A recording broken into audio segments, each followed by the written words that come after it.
હમણાં અમારે રાજકોટમાં સોરઠિયાવાડી સર્કલે એક ગાડી ઊભી રહી અને સોરઠિયાવાડી સર્કલે એક પીધેલ આટા મારતો હતો.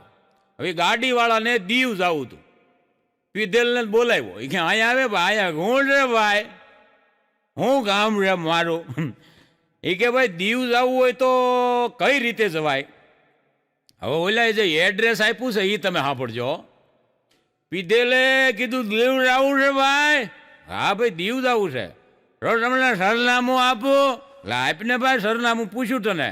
સાંભળો, રાજકોટની પાસે આવેલું સાપર વેરાવળ આવશે, એની બાજુમાં ગોંડલ પાસે વીરપુર, અને વીરપુરની બાજુમાં આગળ જાઓ ને એટલે જેતપુર આવશે.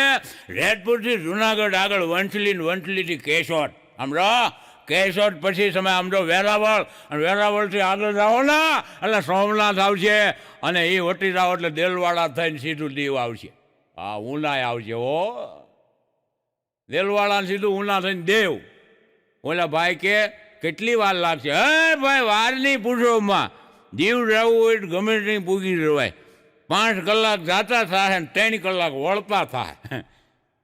એ કે 5 કલાક જાતા ને 3 કલાક વળતા ગાડી ફૂલ હોય ને ભાઈ. ગમે એવું માણા ભાઈઓ આવે. નક્કી કરો આ કેટલી વાર જાતો હોય.